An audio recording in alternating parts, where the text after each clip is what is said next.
Shalom, peuple de Dieu. Shalom, chers chrétiens du monde.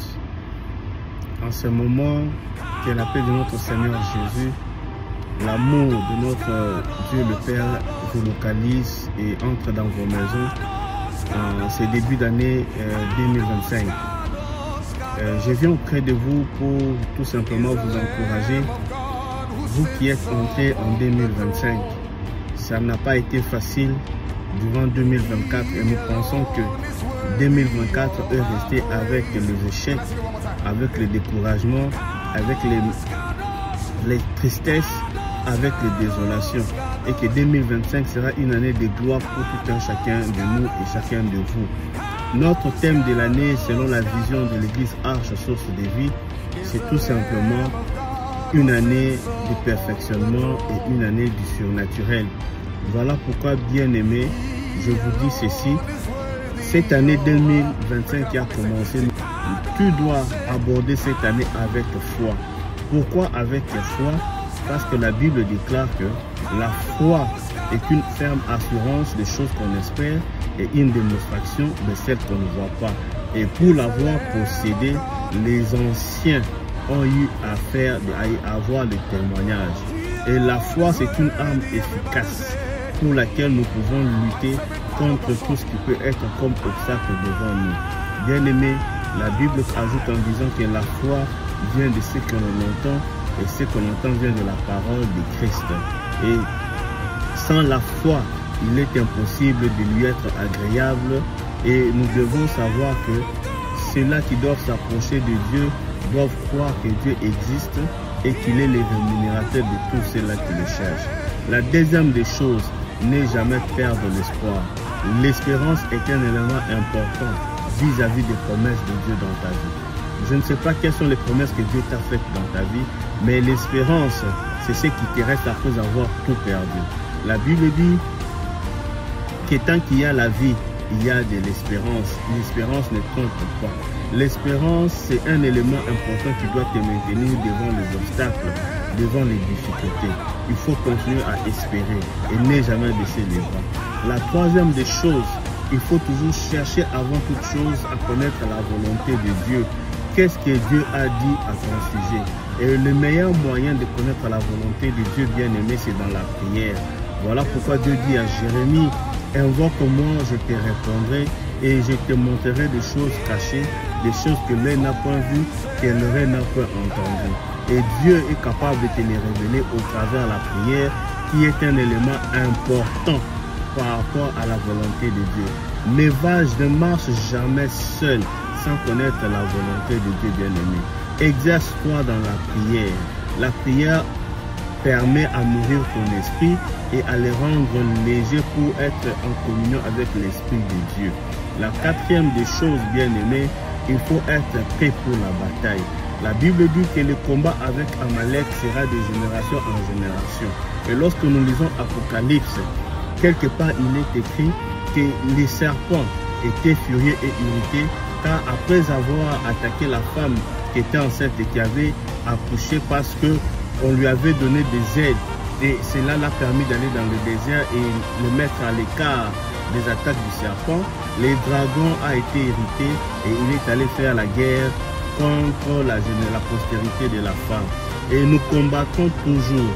Mais la Bible déclare ceci. Moi, c'est Jésus qui dit, je vous ai donné le pouvoir de marcher sur les serpents, de marcher sur les scorpions et sur toutes les puissances des ténèbres, rien ne pourra vous nuire. Ça veut dire, Christ en nous, nous avons l'autorité et le pouvoir parce que lui-même dit, il a vaincu. Comme il a vaincu Satan, nous aussi nous pouvons le vaincre parce que c'est Jésus qui vit en nous.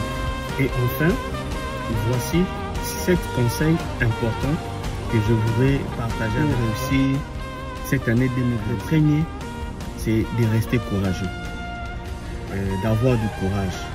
2025, c'est une année de courage. Dieu dit à Josué tout simplement, quand nous lisons Josué 1, que nos serviteurs Moïse est mort. Prends courage, car c'est toi qui mettras ces peuples, qui les feront entrer dans la terre promise. Le courage est un élément important vis-à-vis du découragement. Parce que le diable voudrait que nous décourager parce que nous n'avons pas pu réussir dans tel ou tel autre domaine. parce que nous sommes tombés.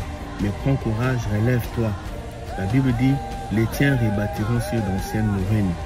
Là où les ténèbres ont régné, la lumière viendra. Alors prends courage. La deuxième des choses bien aimées dans le Seigneur, c'est tout simplement la discipline. La discipline, c'est un élément capital pour lequel si tu réussis à être discipliné dans la vie, tu verras que tu réussiras.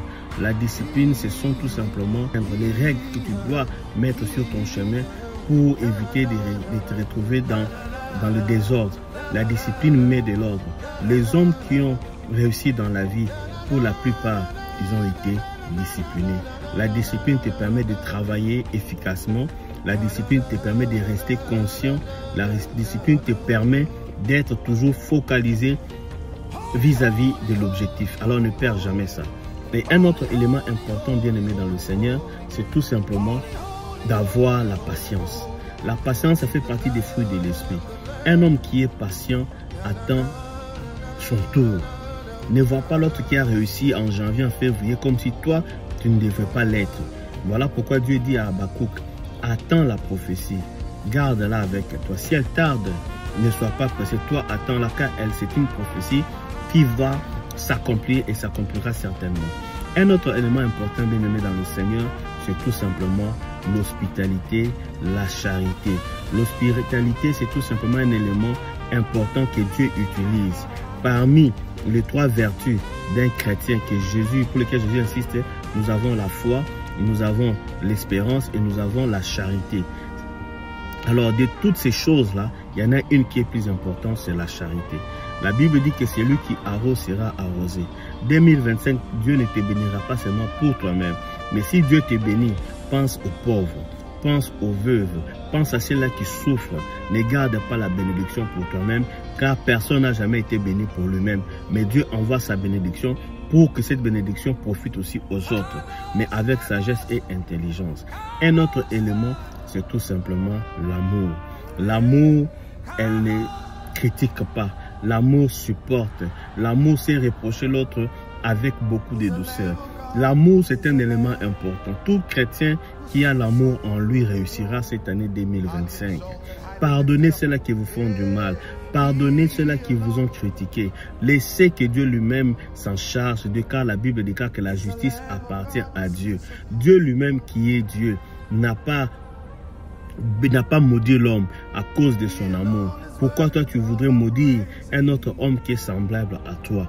Voilà pourquoi, bien aimé, Dieu dit son amour était tellement grand qu'il a même envoyé son fils unique afin que quiconque compte en lui ne périsse pas, mais qu'il ait la vie éternelle. Voilà pourquoi, bien aimé, je voudrais te dire qu'en 2025, année du surnaturel, année du perfectionnement, perfectionne-toi dans le Seigneur. Perfectionne-toi avec le Saint-Esprit. Alors tu feras le miracle. Alors tu réussiras. Que mon Dieu vous bénisse de partout. Prenez ces 10 minutes à m'écouter et à réfléchir. Prenez la part qui vous est réservée. Laissez la part qui est réservée à l'Éternel. Que mon Dieu vous bénisse au nom de Jésus.